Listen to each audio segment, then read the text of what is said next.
بسم الله الرحمن الرحيم. سعيد بلقياكم. في هذا المقطع غادي نتعرفوا معنا واحد الجملة كانت شائعة ولا زالت ديال سير تنبك.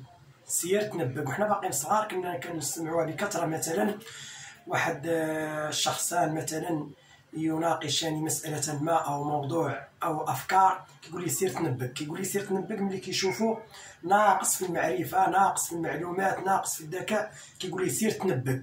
سير تنبك يعني سير تاكل النبك. هذا هو النبك، فاكهة خريفية موجودة الآن، موجودة متوفرة وثمن مناسب، 20 درهما للكيلوغرام الواحد، تقريبا 2 أورو، أو تباع بالتقسيط. مثلا ناخذ هاد الكأس هنا كيتباع هكذا درهم للكأس الواحد، درهم. ولكن لماذا الأجداد ديالنا قالوا سير تنبك وما قالوش سير حاجة أخرى؟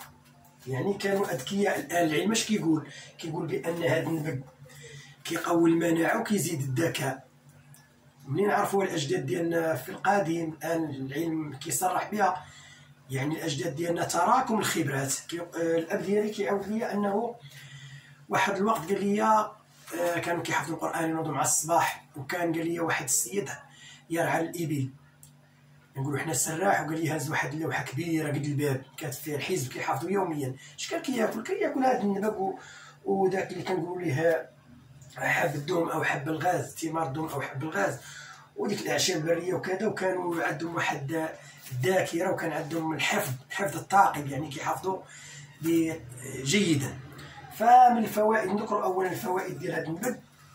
هذا التمر الحلوة المذاق اللي قلنا تقلل السموم في الجسم وتساعد على طردها، وفيه واحد نسبة عالية من الألياف، والألياف كتساعد على تحسين الجهاز الهضمي، ومزيان الناس اللي كيعانيو من السكري، وكيقلل من الغازات والانتفاخات من المعدة، وغني بمضادات الالتهابات التي تساعد على تقليل التهابات الجسم، وكينظف البطن من الديدان.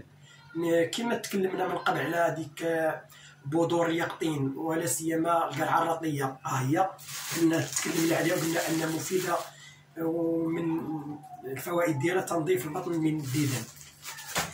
هذا النبك غني بالفيتامينات، وعلى راسها فيتامين سي الذي يحمي من الاصابه بالانفلونزا المتكرره، وفيه فيتامين ا مفيد لصحه البشره والجلد وصحه العين. فاللي بغينا نقولوا ان الاجداد ديالنا كانوا اذكياء، وكانت عندهم تراكم الخبرات والتجارب، عارفين كل حاجه لاش لايقه. فهذا النبك ينشط الدوره الدمويه في الجسم ويحمي من فقر الدم. بحال وليدات الصغار مثلا ياكلوه راه مزيان لفقر الدم، مثلا يبادلوه مره كياكلوا داك الزبيب، مره ياكلوا هذا يتفوق على الزبيب في العناصر الغذائيه. فيه الفيتامينات، فيه معادن، فيه الياف، فيه سكريات، ومفيد للأزواج.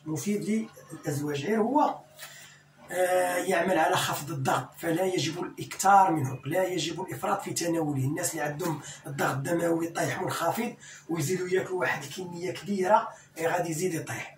فاللي عنده مشاكل صحية لابد من استشارة الطبيب. غير مرة أخرى كنبه بأن الأجداد ديالنا راه كانوا كيكونوا كيدوز هذا الفقيه مع الصباح في المسجد، كيكتب ليه في الجامع، كيكتب ليه اللوحه، كيخرج يقضي الغرض ديالو، راه سارح البهايم ولا كذا ولا كذا، وفي نفس الوقت كيقرا وكيحفظ، وكانت كتساعدهم بحال هادشي. هاد النبك راه كان منتشر واحد الوقت، كان منتشر هنا في الشاويه، كان منتشر بكثره. قضى عليه هذاك الجرار او الجارو اللي كنقولوا ليه حنا التراكتور، عنده السكه وهذا خدام بالمحرك الانفجاري، هو اللي قلع عليه الجذور ديالو، وقلع الجذور ديال الكثير من النباتات اللي قلت. اما الان راه باقي موجود، وعلى بصفه عامه باقي موجود. مثلا في الحمراء راه موجود بكثره، ومادام موجود راه الثمن ديالو راه مناسب. اذا نحاولوا ناكلوه، راه من الفواكه الغنيه.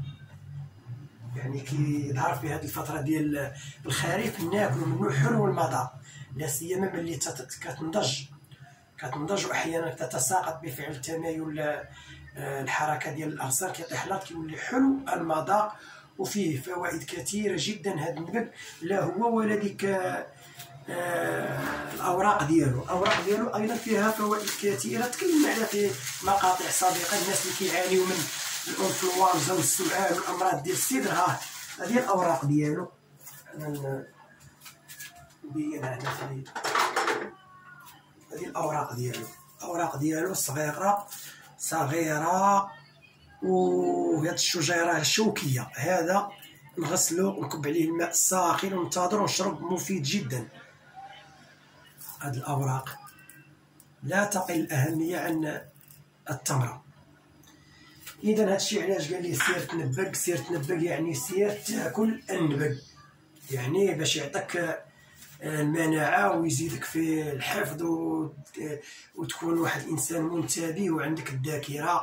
فتحية لدوك الناس اللي عندهم تراكم ديال التجارب وكانت عندهم واحد الشواهد ديال الفطرة، الشواهد ديال الفطرة كياخذ من هنا ومن هنا وكيبحث، وكانوا ناس متواضعين وكانوا كيبحثوا على المعلومة.